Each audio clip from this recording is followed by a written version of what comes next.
ప్రతిసారి ఈ అవకాశాన్ని కల్పిస్తున్నందుకు స్టీవెన్ గారికి, సుభాష్ గౌడ్ గారికి, అపార్ట్ కమిషనర్ గారికి, అపార్ట్ బృందానికి అందరికీ నా ధన్యవాదాలు. ఈరోజు మీ అందరు పేపర్లో చూసుంటారు, మీకు అందరికీ తెలిసి ఉంటుంది. అంతర్జాతీయ ఆదివాసీల దినోత్సవం. ఐక్యరాజ్య సమితి 1994లో అనుకుంటాను, 1994లో 84 ఎగ్జాక్ట్ ఇయర్ గుర్తులేదు, ప్రపంచ ఆదివాసీ దినోత్సవాన్ని ప్రకటించింది. ప్రతి సంవత్సరం ఆగస్ట్ 9వ తారీఖు అంటే ఈ రోజున ప్రపంచ ఆదివాసీ దినోత్సవం జరుపుకోవాలి అని. అలాగే 1994, 2004, 2004, 2014 ఈ 20 సంవత్సరాలు ఆదివాసీ దశాబ్దంగా ప్రకటించబడింది. ఎందుకు ప్రకటించుకుంటాం, పండగ ఎందుకు చేసుకుంటాం అంటే కనీసం ఆ రోజన్నా గిరిజనులు గుర్తుంచుకోవాలి. గిరిజనులు ఉన్నారు, వాళ్ళు సమాజానికి ఏం చేశారు, సమాజం వారికి ఏం చేయాలి, వాళ్ళ హక్కుల్ని ఎలా కాపాడాలి, ఎలా రక్షించాలి, ఇవన్నీ అంశాలని గుర్తు తెచ్చుకోవటం కోసం చేస్తాం ఈరోజు ఆదివాసీ దినోత్సవం. ఆదివాసీ దినోత్సవం రోజు మీతో మొట్టమొదటిగా ప్రసంగించే అవకాశం నాకు వచ్చింది. మీరందరూ గిరిజన కుటుంబాల నుంచి వచ్చిన వాళ్ళు. సో మీరు గిరిజన కుటుంబాల నుంచి వచ్చినందుకు చాలా గర్వపడాలి. మనం అందరం అనుకుంటాము అడవి ఎక్కడైతే ప్రారంభమవుతుందో సివిలైజేషన్ అక్కడ అంతమవుతుంది. అన్సివిలైజేషన్ అడవి అంచుల నుంచి ప్రారంభమై లోపలికి వెళ్ళినా కొద్దీ సివిలైజేషన్ ఉండదు, మనం బయట నుంచి వెళ్ళి వాళ్ళని సివిలైజేషన్ చేయాలి అనే ఒక దృక్పథంతో బ్రతుకుతున్న వాళ్ళం. కానీ నా దృష్టిలో సివిలైజేషన్ అడవి అంచుల్లో అంతమవుతుంది, అక్కడ నుంచి సివిలైజేషన్ ప్రారంభం అవుతుంది. అసలు సివిలైజేషను అక్కడుంది గిరిజన ప్రాంతాలలో. కాబట్టి మీరెవరు గిరిజనమనో లేకపోతే ఇంక మనం ఏం సాధించలేకపోతున్నాము, మిగతా వాళ్ళు తక్కువనో ఎక్కడా భావించాల్సిన అవసరం లేదు. మీరందరూ చాలా గొప్పవాళ్ళు, సమాజానికి ఎక్కువ చేయగలుగుతారంటానికి మీరందరూ ఈ రోజున ఇక్కడ ఉండటమే నిదర్శనం. ఈ రోజున ప్రతిదీ డబ్బుతో ముడిపడి ఉంది. డబ్బు వస్తుందంటే కానీ ఏ పని చేయం. డబ్బన్నా రావాలి, పేరన్నా రావాలి. పేరు కోసం పనిచేసే వాళ్ళ సంఖ్య చాలా తగ్గిపోయింది. ఎవరో అక్కడక్కడ స్టీవెన్ లాంటి వాళ్ళు, సుభాష్ లాంటి వాళ్ళు మిగిలిపోయి ఉంటుంటారు, మన కమిషనర్ లాంటి వాళ్ళు. అంతేగాని ప్రతి వాళ్ళకి కావాల్సింది డబ్బే కదా, ఏ పని చేసినా అందుకోసమే కదా. అట్లాంటి సందర్భంలో జీతం ఏమి ఇవ్వము, 3 రోజుల పాటు మిమ్మల్ని తీసుకెళ్లి 3 రోజులు, 4 రోజులు, వారం రోజుల పాటు ఈ 4 గోడల మధ్యలో కూర్చోబెట్టి మాకు తోచిందేదో మీకు చెప్తాము, మీకు చేతనైందేదో చేసుకోపోండి అని చెప్పి పంపిస్తారు అపార్డు వాళ్ళు. ఓ టీషర్టు, ఐడి కార్డో లేకపోతే ఇంత భోజనం పెట్టి ఇంకా మీరు మీ చేతనేముందో చేసుకోపోండి, మేము వెనకాల మేము ఉన్నామని పంపుతారు. అయినా కానీ నిరుత్సాహపడకుండా మీరు చెప్పేది మేము నేర్చుకుంటాం, అది మా పనిలో మా గ్రామాన్ని బాగు చేసుకోవడానికి మేము తప్పకుండా ముందుకు వస్తామని మీరందరూ అంతంత దూరాల నుంచి, పాడేరు అనగానే కొండ మీద ఊళ్ళు అంటాం కదా, కొండపైన వాళ్ళు కొండ కింది వాళ్ళని మాట్లాడుకుంటాం కదా, మరి కొండ దిగి ఇక్కడికి వచ్చి ఇంత దూరం వచ్చి మీరు ఈ నా వారం రోజులు ఇక్కడ టైం గడుపుతున్నందుకు, నేర్చుకుంటున్నందుకు మీ అందరికీ నా కృతజ్ఞతలు. మీరు చేసి సాధించేది చాలా ఉందని చెప్పడం కోసమే నేను ఇక్కడ నిలబడి ఉన్నాను. సో ఈరోజు నన్ను మాట్లాడమని అన్న అంశం ఏంటంటే, గిరిజనులకి అతి ముఖ్యమైనది అది లేకపోతే బ్రతకలేదు. గిరిజన జీవితమే అడవి, భూమి, ఇంకేవి తప్పే ఉంటాయి. మనం ఎన్ని ఉపాధి హామీ పథకాలు మాట్లాడుకున్నా లేకపోతే ఇంకెన్ని ట్రైనింగ్ స్కీమ్స్ పెట్టినా ఏం పెట్టినా ఈ రోజుకి మన రాష్ట్రంలోనే కాదు ప్రపంచవ్యాప్తంగా ఇంకా గిరిజనులకి అతి ముఖ్యమైన జీవనాధారం అడవిలో దొరుకుతున్నది. అడవి భూమి దున్నుకోవటం, అటవీ ఉత్పత్తుల మీద ఆధారపడటం, అక్కడే ఉండి జీవనం గడపాలి. మిగతా ఏవైతే ఇంకా ఇంప్లిమెంట్ మాట్లాడుతున్నామో ఇంకా చాలా తక్కువగానే ఉన్నాయి. మరి అట్లాంటి అటవుల పైన, అడవి పైన, భూమి పైన గిరిజనులకు ఉన్న హక్కులేంటి, ఆ హక్కులు కాపాడడానికి ఉన్న చట్టాలేంటి, ఆ హక్కులకి భంగం కలిగినప్పుడు ఇంకెవరో వచ్చి ఆ భూములు లాక్కుంటే, ఇంకెవరో వచ్చి మీరు అడవి దున్నుకుంటుంటే దానికి ఆ హక్కులకి భంగం కలిగిస్తే ఎలా కాపాడుకోవాలి, ఎలా మన గ్రామంలో ఉన్న గిరిజనులకు సహాయం చేయాలి అనేది మనం చర్చించాలి. అది తెలియాలంటే మనకి దానికి సంబంధించిన చట్టాల గురించి తెలుసుకోవాలి, అంతే కదా. నేను ఈరోజు తెల్ల చొక్కా నల్ల కోటు వేసుకోకుండా వచ్చాను, కానీ నేను లాయర్నే, లా చదువుకున్నాను కాబట్టి లా గురించి కూడా మాట్లాడతాను. అంత మాత్రాన కోర్టులో వాదించినట్టుగా అర్థం కాని భాషలో ఎవరికి అర్థం కాని విధంగా 4-5 పదాలు వాడి కేసు గెలవడం అనేది మా లక్ష్యం కదా. కానీ ఇప్పుడు ఆ పని నేను ఇక్కడ చేయను. మీకు ఎక్కడ నేను మాట్లాడే దాంట్లో అనుమానం ఉన్నా మీరు అడగొచ్చు, నన్ను ఆపొచ్చు. ఇది కోర్టు హాల్ కాదు, మీరేమి నా తోటి లాయర్లు కూడా కాదు. సో మీరు నన్ను ఆపి అడగొచ్చు. సో మనం గిరిజన ప్రాంతాలలో ముఖ్యంగా తెలుసుకోవాల్సిన 3-4 చట్టాలు ఉన్నాయి. ఇంకా అన్ని విషయాలకు వెళ్ళినట్లయితే మీకు ఇప్పుడు వెంటనే అది ఉపయోగం లేదు, అది అర్థం కూడా కాదు. ఒకటి గిరిజన భూముల గురించి మనం చేసుకున్న ఎల్టీఆర్ చట్టం ఉంది. దాన్నే మనం 170 చట్టం అంటాం, ఎల్టీఆర్ చట్టం అంటాం. ల్యాండ్ ట్రాన్స్ఫర్ రెగ్యులేషన్, భూ బదలాయింపు, గిరిజన షెడ్యూల్డ్ ప్రాంతాల భూ బదలాయింపు నిషేధ చట్టం 1959. అది మళ్ళీ దానికి ఆ చట్టానికి మనం సవరణ చేసుకున్నాం 1970లో, 71లో, 78లో. కాబట్టి ఆ 70లో సవరణ వచ్చింది కాబట్టి 170 అంటాం. 1970వ సంవత్సరంలో చేసిన మొట్టమొదటి సవరణ, అంటే మొట్టమొదటి తీసుకొచ్చిన రెగ్యులేషన్ కాబట్టి 170 అని పాపులర్ పేరు దానికి. సో మనం ఒక చట్టం గురించి తెలుసుకోవాల్సింది ఏంటంటే ఈ ఎల్టీఆర్ ఏంటి, ఈ ఎల్టీఆర్ చట్టం ఏం చెప్తుంది అనేది మనం తెలుసుకోవాలి. రెండోది, గిరిజన ప్రాంతాలలో గిరిజనులు భూమి చేసుకుంటున్నప్పుడు పట్టాలు ఇచ్చే చట్టం ఒకటి ఉంది. అటవీ భూములది కాదు, మామూలుగా గిరిజనులు వేరే భూములు సాగు చేసుకుంటే పట్టాలు ఇచ్చే చట్టం. అది కూడా మనకి 1970లో వచ్చింది. ఏంటది? సెటిల్మెంట్ చట్టం, సెటిల్మెంట్ యాక్ట్ అంటాం 1970. గిరిజనులకి పట్టాలు ఎలా వస్తాయి, దీని గురించి కూడా మనం తెలుసుకోవాలి. మూడోది, ఇటీవల వచ్చిన అటవీ హక్కుల చట్టం. అటవీ భూముల పైన గిరిజనులకు ఏవైతే హక్కులు ఉన్నాయో, భూమి సాగు చేసుకునే హక్కు, భూమి ఎప్పటి నుంచో సాగు చేసుకుంటున్నారు, అటవీ ఉత్పత్తుల మీద హక్కు, అటవీ నుంచి వెళ్ళే దారులు, లేకపోతే ఏమన్నా గుళ్ళు గోపురాలు, లేకపోతే ఇంకేమైనా గ్రేజింగ్ ల్యాండ్స్ అంటాం, అంటే పచ్చిక బయళ్ళు కానీ లేదా చేపల చెరువులు కానీ ఇంకేమైనా అటవీ ఉత్పత్తులు ఏవైతే తీసుకుంటారో వాటి మీద ఈ చట్టం ఏ హక్కులు కల్పిస్తుంది, దానికి పట్టా ఎలా పొందాలి. సో మూడో చట్టం గురించి మీరు ఈరోజు నేర్చుకోవాల్సింది ఏంటంటే అటవీ హక్కుల చట్టం 2006. ఇప్పటికి నేను 3 చట్టాలు చెప్పాను. ఎల్టీఆర్ అనే చట్టం, సెటిల్మెంట్ చట్టం, అటవీ హక్కుల చట్టం. ఈ 3 చట్టాలు గిరిజన జీవితాలతో ముడిపడి ఉన్నాయి, చాలా ముఖ్యమైనవి. ఇవి కాకుండా కూడా భూమికి సంబంధించి మన రాష్ట్రంలో గిరిజన ప్రాంతంలోనే కాకుండా మిగతా ప్రాంతాలలో ఉపయోగపడే చట్టాలు చాలా ఉన్నాయి. పట్టా ఎట్లా పొందాలి, సొంత భూమి ఉంది, భూమి కొనుక్కున్నాము, పట్టా ఎట్లా చేయించుకోవాలి, తాత తండ్రుల పేరు మీద భూమి ఉంది, వాళ్ళు చనిపోయారు, భూమి ఇప్పుడు కొడుకులకో కూతుర్లకో వచ్చింది, వాళ్ళు పట్టాలు ఎట్లా చేయించుకోవాలి, గెట్టు తగాదాలు ఉంటే ఎట్లా పరిష్కారం చేసుకోవాలి, ప్రభుత్వం భూమి ఇచ్చింది, అసైన్మెంట్ భూమి, ప్రభుత్వం పట్టా ఇచ్చింది, ఆ పట్టా భూమి ఎవరో లాక్కున్నారు, దాన్ని ఎట్లా తెచ్చుకోవాలి, ప్రభుత్వ భూమి చేసుకుంటున్నాం, పట్టా లేదు, పట్టా ఎట్లా తెచ్చుకోవాలి, ఇట్లాంటి భూమి సమస్యలు ఒక 60-70 ఉంటాయి. మనం ఇటీవల గ్రామాలలో అధ్యయనం చేస్తే, నేను నిన్ననే కూర్చొని ఒక స్టడీ కోసం లిస్ట్ తయారు చేస్తూ కూర్చున్నాం, ఎన్ని రకాల భూమి సమస్యలు ఉంటాయని మళ్ళీ చూస్తూ. ఈ గిరిజన సమస్యలు పక్కన పెడితే కూడా ఒక 60-70 రకాల భూమి సమస్యలు ఉన్నాయి. అవన్నీ కూడా గిరిజన ప్రాంతాల్లో ఉంటాయి. మనకు గిరిజన ప్రాంతాల్లో భూమి సమస్యగానే ఎల్టీఆర్ చట్టమే గుర్తొస్తుంది, లేదా అటవీ హక్కుల చట్టమే గుర్తొస్తుంది. కానీ గిరిజనులు ఇబ్బంది పడుతున్న భూమి సమస్యలు ఇంతకుముందు చెప్పిన ఇంకా చాలా ఉన్నాయి.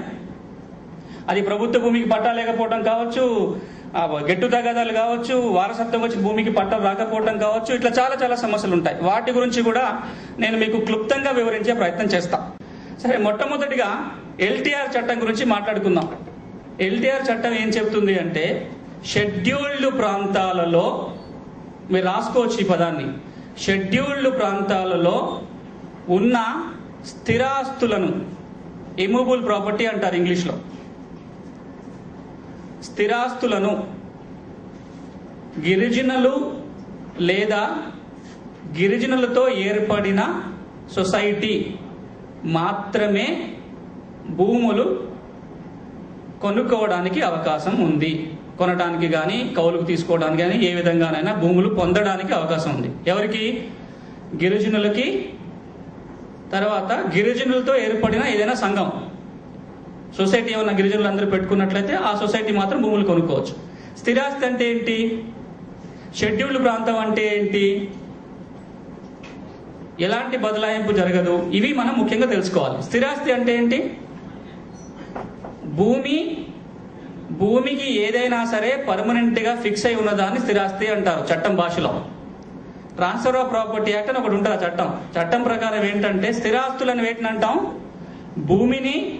భూమికి దేనైనా పర్మనెంట్ గా, అంటే శాశ్వతంగా దానికి ఫిక్స్ చేసి ఉన్నాయి. ఇప్పుడు ఈ బిల్డింగ్ ఉంది, ఈ భూమిలో శాశ్వతంగా ఫిక్స్ అయిపోయి ఉంది, సో ఇది స్థిరాస్తి.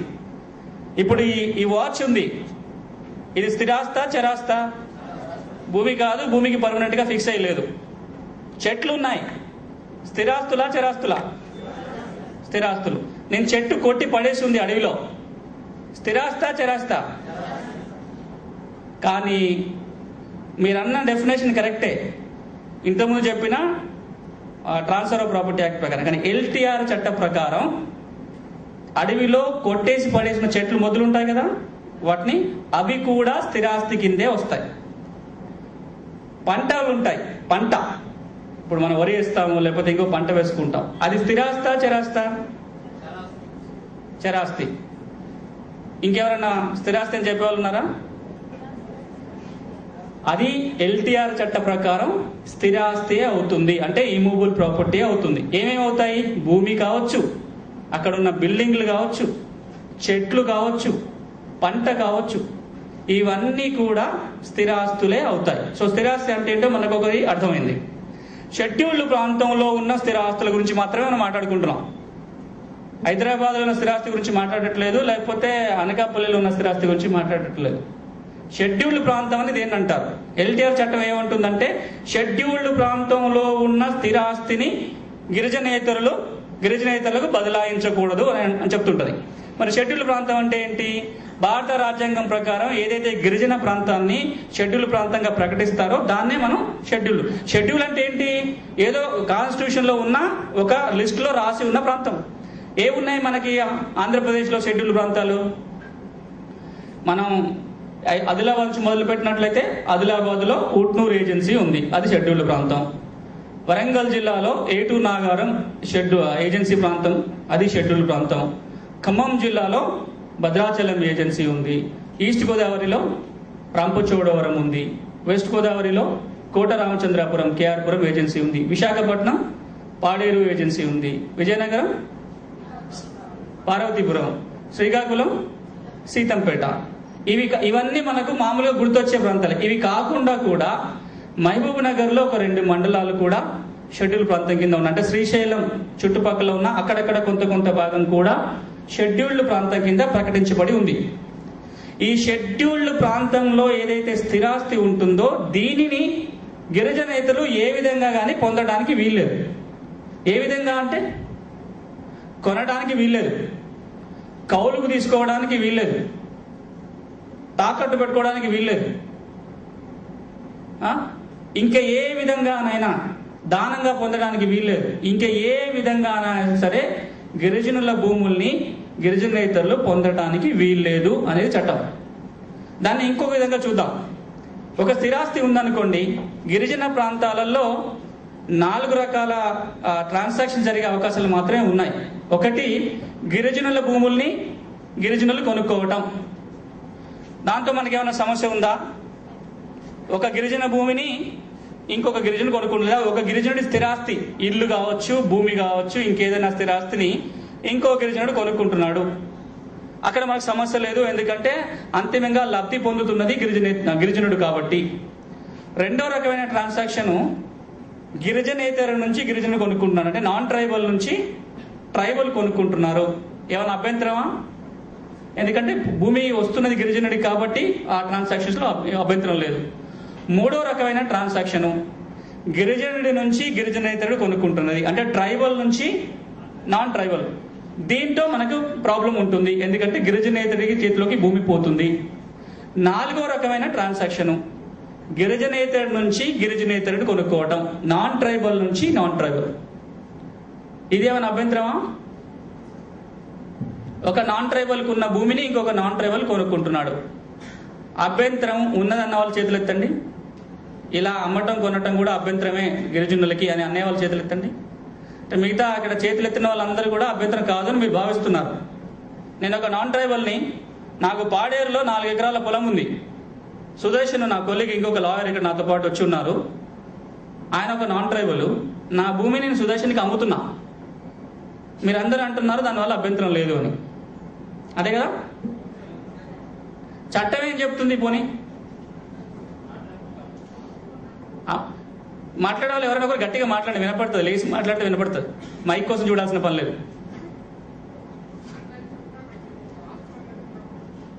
ఉండకూడదు.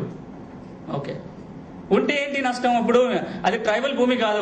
ఒక ఎగ్జాంపుల్ తీసుకుందాం. నాకున్న 4 ఎకరాలు చట్టబద్ధంగానే నేను పొందాను, నాకు దాని మీద సంపూర్ణమైన హక్కులు ఉన్నాయి. నాకు పట్టదారు పాస్ పుస్తకం ఉంది, టైటిల్ డీడ్ ఉంది. నాకున్న పొలాన్ని నేను ఇంకొక నాన్ ట్రైబల్కి అమ్ముకుంటున్నా.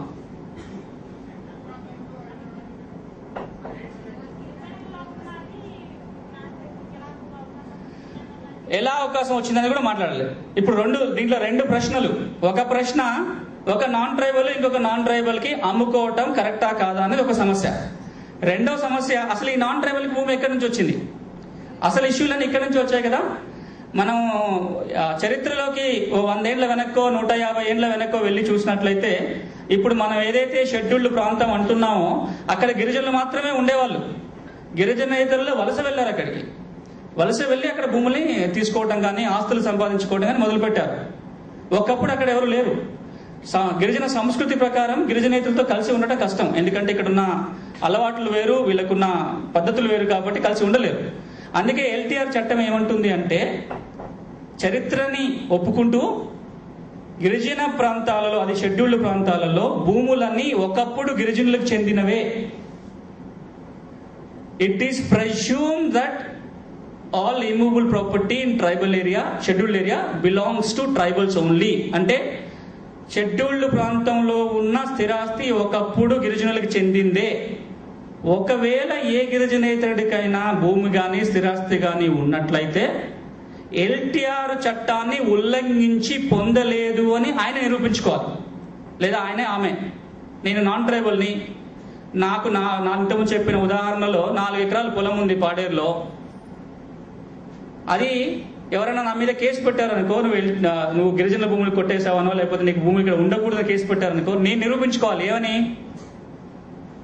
అది నేను చట్టాన్ని ఉల్లంఘించి పొందలేదో నేను నిరూపించుకోవాలి. ఒకవేళ నేను నిరూపించుకోవడంలో విఫలమైతే ఆ భూమి మళ్ళీ ప్రభుత్వానికి కానీ ప్రభుత్వం ద్వారా గిరిజనులు కానీ వెళ్తుంది.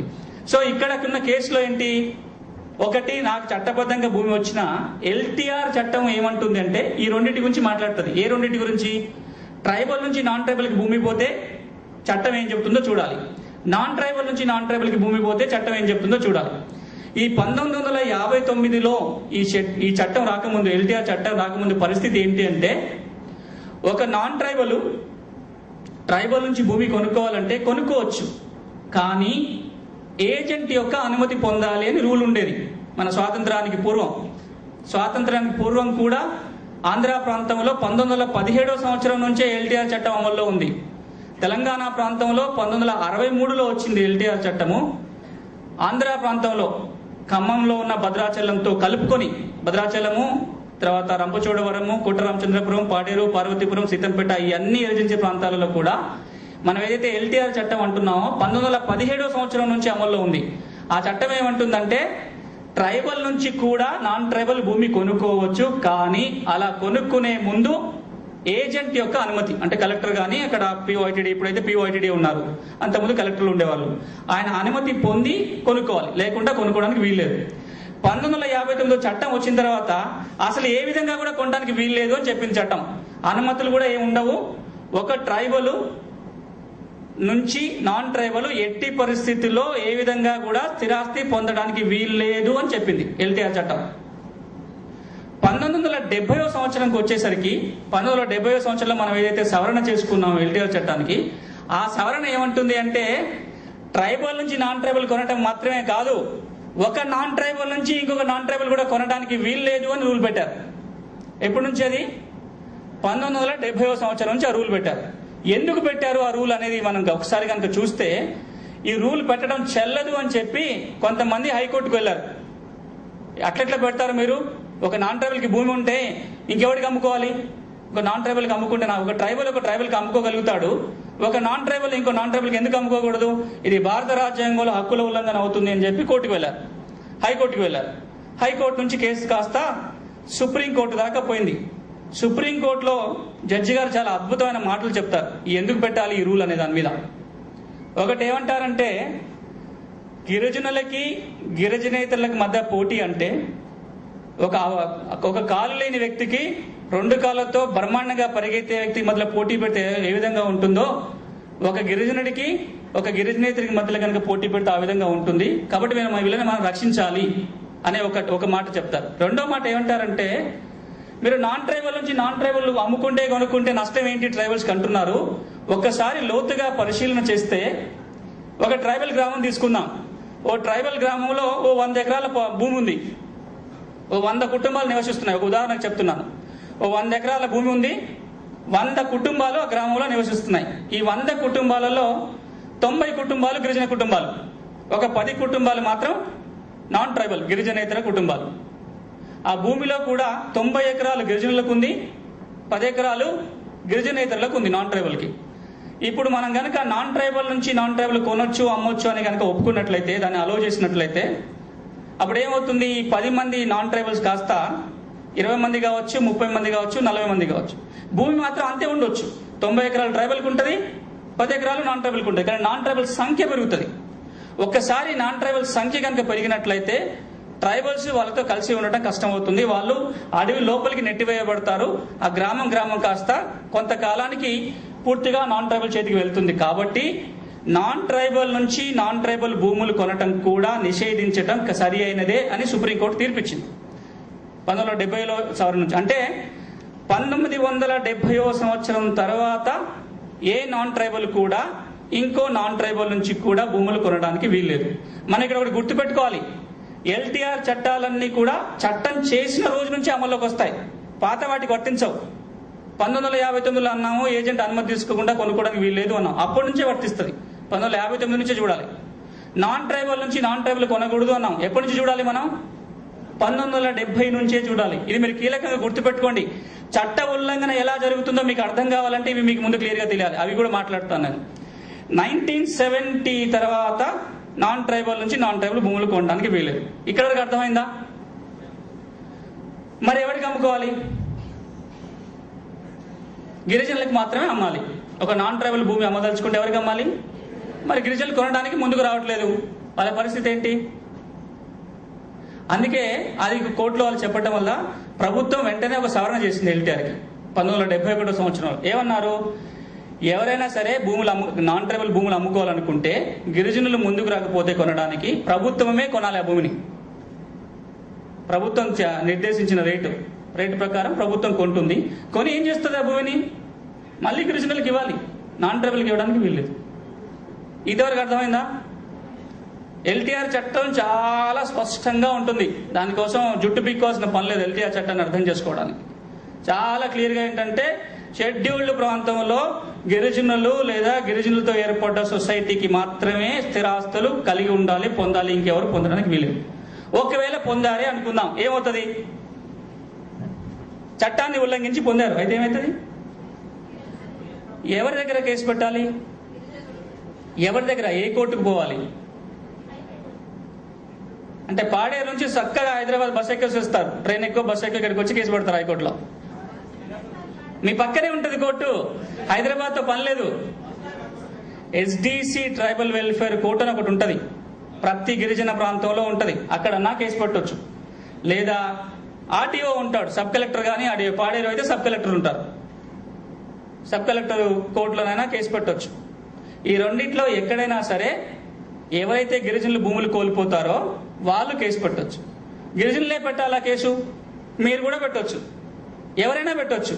ప్రజాప్రాంత వాళ్ళ పబ్లిక్ ఇంట్రెస్ట్ ఉన్న ఏ ఇండివిజువల్ అయినా, ఎవరైనా, ఏ వ్యక్తి అయినా సరే ఈ పలానా చోట పలానా ట్రైబల్ భూమి ఇలా ఉల్లంఘన జరిగింది అని మీరు కూడా కేసు పెట్టవచ్చు. మీరందరూ వాలంటీర్స్, మీరు గ్రామాల్లో పోయినప్పుడు ఇట్లా కేసు కనపడింది అనుకో, ఆ సంబంధిత వ్యక్తి కేసు పెట్టాల్సిన పని లేదు. మీరు ఒక పిటిషన్ రాసేయచ్చు, ఎస్డీసీకి రాసేయచ్చు, లేదా ఆర్డీఓకి రాయొచ్చు. మూడోది, ప్రభుత్వ ఉద్యోగి ఎవరైనా సరే, రెవెన్యూ అధికారి కావచ్చు, తర్వాత ఇంకేదైనా పంచాయతీ సెక్రటరీ కావచ్చు, ఇంకే ప్రభుత్వ అధికారి అయినా సరే ఆ కేసు పెట్టడానికి వీలవుతుంది. ఈ 3 విధాలుగానే కాకుండా ఆర్టీఓ గారికి కానీ ఈ ఎస్డీసీ ట్రైబల్ వెళ్ళి కానీ తను తెలిసింది, తను ఫీల్డ్కి వెళ్తున్నాడు, అక్కడ గ్రామానికి ఎంక్వైరీకి వెళ్ళాడు, అక్కడ ఆయన దృష్టికి వచ్చింది ఇక్కడ ఒక ఎల్టీఆర్ కేసు ఉల్లంఘన జరిగింది అని, ఆయన సోమోటో కన్నా తను స్వతహాగా కేసు పెట్టేసుకోవచ్చు. ఎవరో పిటిషన్ ఇవ్వడానికి ఎదురు చూడాల్సిన పని లేదు. నాకు తెలిసింది, నేను ఎస్డీసీని, నా దృష్టికి వచ్చింది ఊళ్ళో మాట్లాడుతుంటే నేనే కేసు పెట్టుకోవచ్చు, వాళ్ళ మీద కేసు బుక్ చేయొచ్చు, కేసు పెడతారు. ఇట్లా అంటే ఎఫెక్టెడ్ పార్టీ అంటారు, అంటే ఆ గిరిజనులు ఎవరైతే భూములు కోల్పోతారో ఆయనైనా కేసు పెట్టవచ్చు, లేదా వాళ్ళ మీద వాళ్ళ మేలు కోరుకున్న ఏ వ్యక్తి అయినా పెట్టవచ్చు, ప్రభుత్వ అధికారి పెట్టవచ్చు, లేదా ఆ జడ్జి ఎవరైతే ఉన్నారో, ఆ ట్రైబల్ వెల్ఫేర్ అధికారి ఎవరైతే ఉన్నారో వాళ్ళు కూడా కేసు నమోదు చేసుకోవచ్చు. ఒకసారి కేసు నమోదైనాక ఏమవుతుంది? అవతల పార్టీకి నోటీసులు పంపుతారు. నువ్వేం వివరణ ఇచ్చుకుంటావు, ఎల్టీఆర్ కేసు పెట్టారు అని వివరణ తీసుకుంటారు, విచారణ జరుగుతుంది. విచారణ జరిగిన తర్వాత తీర్పు ఇవ్వాలి. విచారణ జరగాలంటే లాయర్లు కావాలి కదా, కావాలవుతా? గిరిజన ప్రాంతాల్లో కావాలా లాయర్లు? ఎల్టీఆర్ చట్టం ఏమంటుందంటే మీరందరూ కూడా కేసులు వాదించవచ్చు. మీకు నల్ల కోర్టు అవసరం లేదు, లా డిగ్రీ అవసరం లేదు, గిరిజన కోర్టులలో వాదించాలి. మీకు కావాల్సిందల్లా ఏంటంటే మీరు ఆ కేసులో వాదించడానికి అక్కడ ఉన్న అధికారి అనుమతి ఇవ్వాలంతే. ఎస్డిసి కానీ పిఓఐటిడిఏ కానీ మిమ్మల్ని అనుమతి ఇచ్చారనుకోండి, ఆ ఒక్క కేసులో అనుమతి ఇవ్వచ్చు, లేదా ఒక 6 నెలల పాటు నా కోర్టులో మీకు వాదించడానికి అనుమతి ఇస్తున్నాను ఇచ్చేయచ్చు, అనుమతి ఇవ్వచ్చు. రెండోది లాయర్లని ఆయన కావాలంటే అలో చేయొచ్చు, లేకపోతే లేదు. అది ఒక్క ఏజెన్సీ కోర్టులో ఉన్న వెసులుబాటు. ఎందుకంటే గిరిజనులు ఎవరు లాయర్లు పెట్టుకోలేరు కదా. మరి అట్లాంటప్పుడు లాయర్లు ఒక పక్కన లాయర్ని పెట్టుకొని ఇంకో పక్కన లాయర్ లేకపోతే ఇబ్బంది అవుతుంది కదా. లాయర్ని అలో చేయాలా లేదా, వాళ్ళ తరఫున ఎవరిని వాదించడానికి అనుమతి ఇవ్వాలనే ఒక డిస్క్రిషను అక్కడ ఉన్న అధికారికి ఉంటుందా, సనత్ పవర్ అంటారు, అది ఇవ్వడానికి వీలవుతుంది. సో వాదనలు జరుగుతాయి. మీరు నేను నల్లకోటు వేసుకున్నవాడో నల్లకోటు లేనివాడో వాదన చేస్తాడు. చేసిన తర్వాత అక్కడున్న అధికారి గనక ఎల్టీఆర్ చట్టం ఉల్లంఘన జరిగింది అని గనక భావించినట్లయితే ఆ నాన్ ట్రైబల్ నుంచి భూమి తీసుకోవాలి. తీసుకొని ఏం చేయాలి, ఆయన దగ్గర పెట్టుకోవడానికి వీల్లేదు. ఏ గిరిజనుడికైతే ఆ భూమి చెందుతుందో ఆ గిరిజన కుటుంబానికి ఆ భూమి అప్పచెప్పాలి. పోనీ ఆ గిరిజన కుటుంబం లేదు, ఆ గిరిజన కుటుంబం ఆ భూమి తీసుకోవడానికి ఇష్టపడటం లేదు, అప్పుడు ఏం చేయాలి, ఇంకెవరైనా గిరిజనుడికి ఆ భూమిని అసైన్మెంట్ చేయాలి. అంతే తప్ప ప్రభుత్వం తన దగ్గర పెట్టుకోదు ఆ భూమిని. రెండోది, ఒకవేళ నాన్ ట్రైబల్ నుంచి నాన్ ట్రైబల్ జరిగితే ఎవరికి ఇస్తారు ఆ భూమి? ఒక నాన్ ట్రైబల్ నుంచి ఇంకో నాన్ ట్రైబల్కి భూమి వెళ్ళింది, కేసు పెట్టారు, విచారణ జరిగింది, ఎల్టీఆర్ చట్టం ఉల్లంఘన జరిగిందని తెలిసింది, ఎవరికి ఇవ్వాలి ఆ భూమిని తిరిగి? ఫస్ట్ అమ్మినోడికి ఇస్తారా? ఇవ్వరు. నేను అమ్మాను భూమి నాన్ ట్రైబల్ని, ఇంకో నాన్ ట్రైబల్కి అమ్మాను, ఎల్టీఆర్ చట్టం ఉల్లంఘన జరిగింది తెలిసింది, నాకు ఇస్తారా మళ్ళీ భూమి? ఇవ్వరు. ప్రభుత్వం తీసుకొని ఇంకొక గిరిజనుడికి భూమి ఇస్తుంది. చాలా సింపుల్, అయిపోయింది. ఇంత సులభంగా జరిగిపోతుంది. ఒకవేళ ఎస్డిసి ఇచ్చిన తీర్పు మీద కానీ ఆర్డీఓ ఇచ్చిన తీర్పు మీద కానీ ఎవరికైనా అభ్యంతరాలు ఉంటే, అటు గిరిజనుడికి కానీ గిరిజనేతరుడికి కానీ ఉంటే ఒక అప్పీల్ వేసుకోవచ్చు. ఎవరికి అప్పీల్ వేయాలి? ఏజెంట్ అంటే కలెక్టర్ గారికి అప్పీల్ వేయాలి. ఇప్పుడు ఆ కలెక్టర్కి ఉన్న పవర్లని పిఓఐటిడికి ఇచ్చేశారు. అంటే ఇప్పుడు అప్పీల్ ఎవరి దగ్గర వేసుకోవాలి? పిఓఐటిడి దగ్గర అప్పీల్ వేయాలి. అక్కడ విచారణ జరుగుతుంది. ఒకవేళ అప్పీల్లో కూడా పిఓఐటిడి గారు ఇచ్చిన తీర్పు మీద కనుక అభ్యంతరాలు ఉన్నట్లయితే రివిజన్ పిటిషన్ గవర్నమెంట్కి వేయచ్చు. ఎవరికి? రెవెన్యూ అంటే గిరిజన శాఖ మంత్రికి అధికారాలు ఉంటాయి. గిరిజన శాఖ మంత్రి కానీ లేదా ప్రిన్సిపల్ సెక్రటరీ ట్రైబల్ వెల్ఫేర్ గారు కానీ విచారణ చేసి తీర్పు ఇవ్వడానికి ఉంటుంది. సో ఒకటి, ఒరిజినల్గా కేసు వేయటము ఎస్డిసి గారి దగ్గర కానీ ఆర్డీఓ దగ్గర కానీ, అప్పీల్ పిఓఐటి దగ్గరికి వెళ్తుంది, రివిజన్ పిటిషన్ ప్రభుత్వం దగ్గరికి వస్తుంది. ఇది వ్యవస్థ. ఉల్లంఘన జరిగితే భూమి తిరిగి అప్పచెప్పాలి. ఇంకొక 2 ప్రావిజన్స్ గురించి మనం మాట్లాడుకున్న తర్వాత అసలు ఈ చట్టం ప్రస్తుత పరిస్థితి ఏం జరుగుతుంది, మనం ఏం చేయాలనే విషయం మాట్లాడుకుందాం. ఇంకొకటి, ఈ ప్రావిజన్ ఏం చెప్తుందంటే 1978లో ఈ చట్టానికి ఇంకొక చిన్న సవరణ తీసుకొచ్చారు. సవరణ తీసుకొచ్చి ఏం చెప్పారు అంటే 1978 సంవత్సరం తర్వాత ఎవరైనా సరే ఎల్టీఆర్ చట్టాన్ని ఉల్లంఘించి భూములు కొంటే అది నేరం అవుతుంది. 1978 సంవత్సరం తర్వాత ఎల్టీఆర్ చట్టం ఉల్లంఘించి భూములు కొన్నా, ఎల్టీఆర్ చట్టం కింద తీర్పు ఇచ్చిన తర్వాత కూడా భూమిలో ఇంకా కంటిన్యూ అవుతున్నా, లేదా ఎల్టీఆర్ తీర్పుని అమలు చేయటంలో భాగంగా అధికారులు చేసిన పనికి అడ్డం పడ్డా, ఈ మూడిట్లో ఏ పని చేసినా వాళ్ళ మీద క్రిమినల్ కేసు పెట్టవచ్చు, అంటే పోలీస్ కేసు పెట్టవచ్చు. ఓ సంవత్సరం వరకు జైలుకి పంపొచ్చు, ఓ 2000 రూపాయల జరిమానా కూడా విధించవచ్చు. ఇది ఎల్టీఆర్ చట్టంలో కొత్తగా తీసుకురాబడ్డ మార్పు. చట్టం అర్థమైందా? ఏమైనా అనుమానాలు ఉన్నాయా? ఓకే. సో మరి ఇంత పకడ్బందీగా చట్టం ఉన్న తర్వాత ఇప్పుడున్న పరిస్థితి ఏంటి, ఇప్పుడు ఏం జరుగుతుంది చూసినట్లయితే 2 విషయాలు చెప్పి నేను ఇంకో చట్టంలోకి వెళ్ళిపోతాను. ఒకటి, ప్రభుత్వ లెక్కల ప్రకారమే మీరు ట్రైబల్ వెల్ఫేర్ వెబ్సైట్లోకి వెళ్ళి, అంటే ఇంటర్నెట్ కనుక మీరు ఎవరైనా చూసే వాళ్ళు ఉన్నట్లయితే ఇంటర్నెట్లో వెళ్ళి గిరిజన శాఖ వాళ్ళ వెబ్సైట్ మీరు ఓపెన్ చేసి చూసినట్లయితే ఇప్పటి వరకు ఎన్ని కేసులు ఎల్టీఆర్ చట్టం కింద ఫైల్ అయ్యాయో ఒక నెంబర్ ఉంటుంది. దాదాపుగా 75,000 కేసులు నమోదైనాయి ఎల్టీఆర్ చట్టం కింద 1959 నుంచి 2004 సంవత్సరం మధ్యకాలంలో ఎల్టీఆర్ చట్టం ఉల్లంఘన జరిగిందంటానికి 75,000 కేసులు. భద్రాచలం తర్వాత ఈస్ట్ గోదావరిలో జరిగిన ఒక అధ్యయనం ప్రకారం ఎల్టీఆర్ చట్టంలో జరుగుతున్న ఉల్లంఘనలో ఒక 10% మాత్రమే కేసులుగా ఫైల్ అవుతున్నాయి. అంటే ఇంకొక 90% కేసులకు రావట్లేవు, కోర్టు దృష్టికే రావట్లేవు. అంటే ఈ 75,000 అనేటి వాస్తవంగా జరుగుతున్న ఎల్టీఆర్ చట్టం ఉల్లంఘనలో 10% మాత్రమే. ఈ వచ్చిన కేసులు ఏమవుతున్నాయని కనుక మనం ఒకసారి చూస్తే ఫైల్ అయిన కేసులలో కూడా 75,000 కేసులలో దాదాపు సగం పైన కేసులు గిరిజనులకి వ్యతిరేకంగా తీర్పులు వచ్చాయి. దాదాపు 35,000 కేసులలో 33 నుంచి 35,000 కేసులలో గిరిజనులకి వ్యతిరేకంగా తీర్పులు వచ్చాయి. అంటే ఎల్టీఆర్ చట్ట ఉల్లంఘన జరగలేదు, నాన్ ట్రైబల్కే భూమి చెందుతుంది అని తీర్పులు వచ్చాయి. మిగతా సగం తీర్పులలో ఏవైతే గిరిజనులకి అనుకూలంగా తీర్పు వచ్చాయో, గిరిజనులకు అనుకూలంగా తీర్పు వచ్చినా సరే ఇంకా గిరిజనేతరులే ఆ భూమిని సాగు చేసుకుంటూ ఉన్నారు. అంటే భూమి యాక్చువల్గా స్వాధీనపరచలేదు. ఇది మన ప్రస్తుతం ఉన్న ఎల్టీఆర్ పరిస్థితి. మీకు అందరికీ తెలియంది కాదు ఎందుకు ఇట్లా జరిగింది. 3-4 కారణాలు. ఒక కారణం, ఎప్పుడైతే ఎల్టీఆర్ చట్టం మీద ఎక్కువ కేసులు పెట్టారో 1980-90 ఆ ప్రాంతాలలో గిరిజనులకి ఏ అవగాహన లేదు ఎల్టీఆర్ చట్టం గురించి. ఈ రోజున మీరు ఇంతమంది చదువుకున్న వాళ్ళు కూర్చున్నారు గిరిజన కుటుంబాల నుంచి, ఎల్టీఆర్ చట్టం ఎంతమందికి తెలుసు అంటే 5-6 చేతులు పైకి లేసాయి. అదే ఒక 20 సంవత్సరాల కింద ఈ ప్రశ్న అడిగితే మీలో ఒక్కరు కూడా చేయి ఎత్తేవాళ్ళు కాదు. అంటే ఈ మాత్రం చదువుకున్న వాళ్ళు కూడా ఒక్కరు కూడా చేయి పైకి లేపేవాళ్ళు కాదు. ఇంకా మరి మామూలు వ్యక్తుల పరిస్థితి ఏంటి అంటే చట్టం గురించి ఏమాత్రం అవగాహన లేని సందర్భాలలో బోల్డ్ కేసులు నమోదైపోయి గిరిజనులకు అనుకూలంగా వ్యతిరేకంగా తీర్పు రావటం మొదలెట్టాయి. ఎంత చిన్న కారణాలలో కేసులు కొట్టేశారు. ఉదాహరణకి 1990లోనో 2000 సంవత్సరంలోనో ఒక నాన్ ట్రైబల్ ఇంకో నాన్ ట్రైబల్ నుంచి భూమి కొంటాడు. ఓ తెల్ల కాగితం మీద కొనుక్కుంటానని తెల్ల కాగితం చూపిస్తాడు, నేను 1900 పలానా సంవత్సరంలో కొనుక్కున్నానని. అడంగల్లో పేరు వస్తుంది. కేసు పెట్టారనుకో, ఆయన ఏం చెప్తాడు, నేను 1990లో కొనలేదు 1969లో కొన్నాను అంటాడు. ఎందుకు? 70 నుంచే వచ్చింది అమల్లోకి చట్టం. నాన్ ట్రైబల్ నుంచి నాన్ ట్రైబల్ కొనొద్దని ఎప్పటి నుంచి వచ్చింది? 70 నుంచి వచ్చింది. నేను తెల్ల కాగితం మీద రాసుకుంటా 1969లో కొన్నట్టు రాసుకుంటా కాగితంలో. కోర్టు అడిగింది అనుకో, నేను 69లో కొన్నాను కాబట్టి చట్టం నాకు వర్తించదు, కేసు కొట్టేయండి, కేసు కొట్టేస్తారు.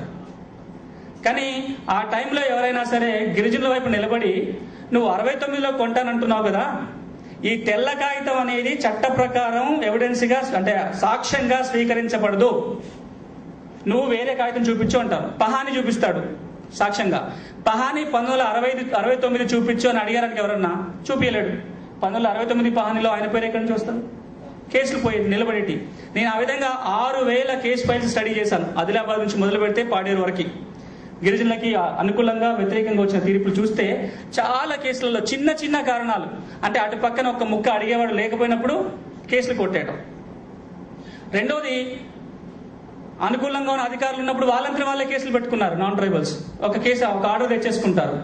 కానీ గిరిజనులకు ఎప్పుడైతే అవగాహన వచ్చిందో మళ్ళీ కేసు తిరగదోడాలంటే రెస్ జ్యుడికేటా అని ఒక ప్రిన్సిపల్ ఉంటుంది చట్టంలో. అంటే ఒక్కసారి తీర్పు వచ్చిన కేసుని మళ్ళీ తిరగదోడడానికి అవకాశం లేదు. అంటే ఏంటి, ఆల్రెడీ కేసు డిసైడ్ అయింది, నేను మళ్ళీ కేసు పెట్టాలంటే నువ్వు పెట్టడానికి వీల్లేదు, కేసు ఆల్రెడీ డిసైడ్ అయిపోయిందని రెస్ జ్యుడికేటా అంటారు. కానీ దానికి వెసులుబాట్లు ఉంటాయి, అది ఎవరికి తెలుస్తే తెలియదు. ఈ రెస్ జ్యుడికేటా అనే ప్రిన్సిపల్ని ట్రైబల్ ఏరియాలో మీరు ఎల్టీఆర్ చట్టానికి వర్తించి చేయకూడదని బాలగోపాల్ గారు బతికున్నంత కాలం హైకోర్టులలో చాలా కేసులలో ఇలా వాదించారు. కొన్ని కేసులలో అనుకూలమైన తీర్పులు కూడా తీసుకొచ్చారు. సో ఇంకా నేను మాట్లాడాలని చాలా ఉన్నాయి, మీకే ఎక్కువ తెలుసు ఎల్టీఆర్ చట్టాన్ని ఏ విధంగా ఉల్లంఘన చేసి గిరిజనేతలు భూములు కొన్నారనేది. ఒక్క మాటతోటి ఈ ఎల్టీఆర్ చట్టం డిస్కషన్ ఆపి ఇంకో చట్టంలోకి వెళ్తాను. బాలగోపాల్ గారు మీకు అంత కొంతమంది తెలుసున్నారో తెలియదు, ఒక మంచి న్యాయవాది, గిరిజనుల కేసులు అతి ఎక్కువగా హైకోర్టులో వాదించిన వ్యక్తి. ఎంత ఫీజు ఇస్తున్నారు, ఎవరు ఇస్తున్నారు, ఏమి చూడకుండా కేసులు వాదించిన వ్యక్తి. ఇప్పుడు మన మధ్యలో లేరు, చనిపోయారు ఆయన. ఆయన ఒక మాట అంటారు, ఎల్టీఆర్ చట్టం మన రాష్ట్రంలో అమోఘంగా అమలు జరిగింది, అందులో ఏ అనుమానం లేదు. షెడ్యూల్డ్ ప్రాంతంలో ఉన్న అన్ని భూములకి ఒక 7,500 ఎకరాలు మినహాయించి మిగతా అన్ని భూముల మీద ఎల్టీఆర్ కేసులు పెట్టడం జరిగింది. కానీ సాధించింది ఏంటి అంటే, ప్రభుత్వం చెప్పిన లెక్కల ప్రకారమే, ప్రభుత్వం ఏదైతే కోనేరు రంగారావు కమిటీ వేసి అధ్యయనం చేయించిందో గిరిజన ప్రాంతాల్లో గిరిగిలాని గారు, డివిఎస్ మూర్తి గారు స్టడీ చేసి నివేదికలు ఇచ్చారో ఆ నివేదికల ప్రకారం ఏంటంటే దాదాపు 50% పైగా భూములు షెడ్యూల్డ్ ప్రాంతంలో గిరిజన రైతుల చేతిలో ఉన్నాయి. అది ప్రస్తుత పరిస్థితి. ఇప్పుడు మనం ఏం చేయాలి? మీరు వాలంటీర్లుగా పోతారు కదా, చట్టం తెలిసింది, ఏం చేయాలి? ఒకటి, ఇప్పుడు ఏవైనా ఎల్టీఆర్ ఉల్లంఘన జరిగితే మీరే కేసు పెట్టొచ్చు, మీరు పిటిషన్ రాసి పంపించవచ్చు. రెండోది, తీర్పు వచ్చింది అమలు చేయలేదు, తహసీల్దార్కి దరఖాస్తు చేయాలి. అక్కడ ఎస్డీసీకి ఎవరైతే తీర్పు ఇచ్చారో ఆయనకు ఒక దరఖాస్తు, తహసీల్దార్కి ఒక దరఖాస్తు, పలానా సంవత్సరంలో తీర్పు వచ్చింది, మీరు ఆ భూమిని స్వాధీనపరచండి అని. అది కూడా చాలా కష్టపడితేనే అవుతుంది. ఒక చిన్న కేసు ఖమ్మంలో మేము ఫైట్ చేశాం, భద్రాచలం దగ్గర ఏరియాలో. 1984లో వచ్చిన తీర్పుని 2006 సంవత్సరంలో మేము అమలు చేయడానికి సంవత్సర కాలం పాటు పట్టింది. అది కూడా కింద విఆర్ఓ నుంచి పైన ప్రిన్సిపల్ సెక్రటరీ లాగా అధికారులందరూ ఇన్వాల్వ్ అయితే 2 గిరిజన కుటుంబాలకి 10 ఎకరాల భూమి 84లో తీర్పు వచ్చిన భూమిని 2006లో భూములు ఇప్పించగలిగాం. అంటే అంత ఈజీగా కాదు. మీరు కనుక ఫైట్ చేస్తే ఆ తీర్పు కనుక అనుకూలంగా ఉన్న తీర్పుని భూమి స్వాధీనం చేయడానికి అవకాశం ఉంటుంది.